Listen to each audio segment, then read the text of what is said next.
Mr. President, I was condemned without the benefit of a fair trial. Alam ko namang hindi ako titigilan. Yan dahilan, Mr. President, kaya ayoko sumali sa sarswelang ito na ikinubli sa tawag na investigasyon. Ang isang boxer ba'y lalaban kung may desisyon na ang mga hurado?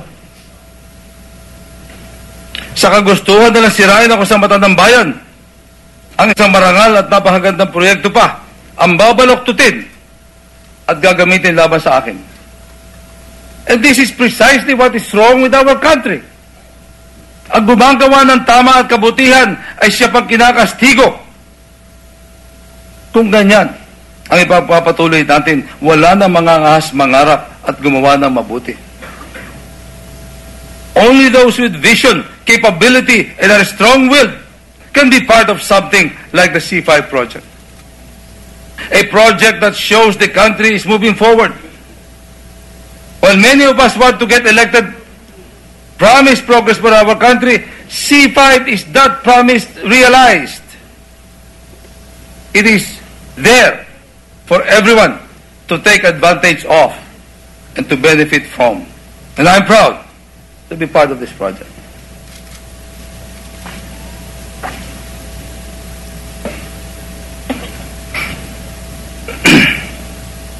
The construction of the road, which is meant to serve the people, is far from complete.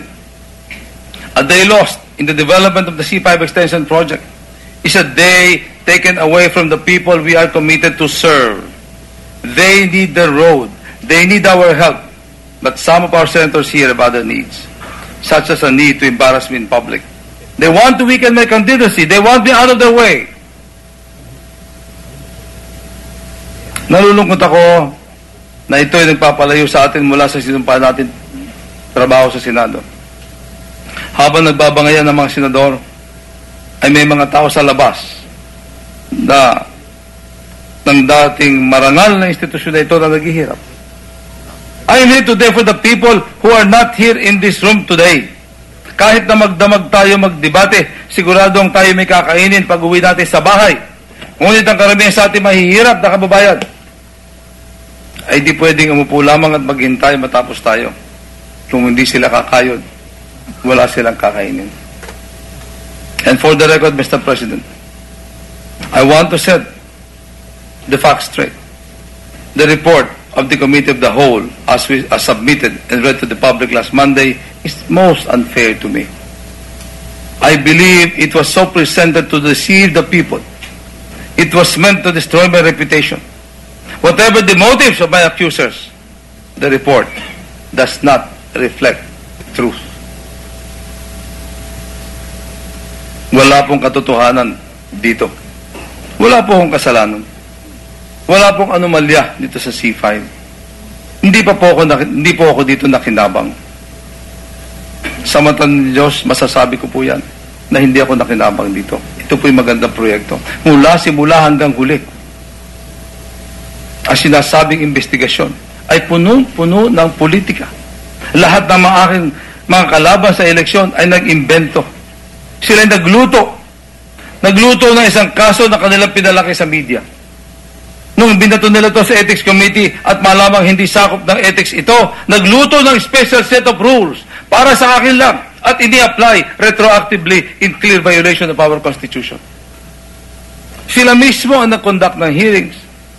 Kung dati executive session, dapat, ginawa nila publiko para sa akin lang.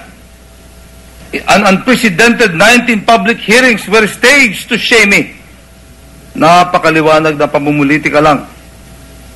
Gumawa sila ng kakaibang pamantayan para sa akin lang. At ng lahat ng saksi magsabi na wala akong kasalanan, nagluto na naman sila ng sariling desisyon. Lutong makaw lahat ito, Mr. President. Lutong makaw mula simula hanggang katapusan. Nung una, double insertion ng paratang. Nung makita hindi naman totoo at para sa dalawang proyekto naman pala yun, realignment naman. Yun naman ang banat. Nung napakita naman namin na dalawang kalye ito, isang toll road at isang surface road, wala po yan. Ibang-iba po yan. Pinipilit po na pinag-isa yan. Subalit, nandiyan po lahat ng dokumento. 2 pong kali yan. Isang surface road at isang toll road. Yung isa may bayad, yung isa wala. Yung isa po nasa baba, yung isa elevated. Para po yung NLEX at saka MacArthur. Magkahiwalay po yan. Nung makita naman nung mapakita namin yan, overpricing naman. Nanganganak po talaga eh.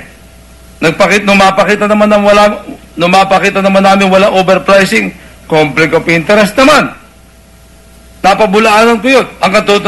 Sa katunayan, ay may ruling ang Department of Justice na walang conflict. Kumuha pa ang isang kumpanya ko ng DOJ ruling para dito para makasiguro na walang conflict of interest. Simple lang naman ang paliwanag Mr. President. Naipaliwanag ko na simple. Pero tila walang naririnig. Kumbisido na rin sila sa kasinungalingan nila. Naluto na.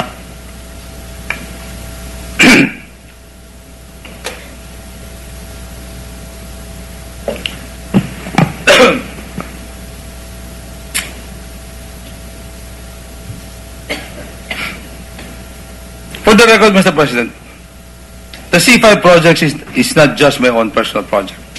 Though it is one I am proud to be associated with, all of these controversies notwithstanding. This is a project of the government implemented through the Department of Public Works and Highways. Renamed the Carlos P. Garcia Avenue, the C5 road was conceptualized as early as 1946 and runs from Manila Bay, Malolos, Caloocan, Quezon City, Taguig, Pateros, Parañaque, Las Piñas, Cavite. It is a 51-kilometer-long thoroughfare starting from Manila Bay and goes full circle to end, likewise in Manila Bay.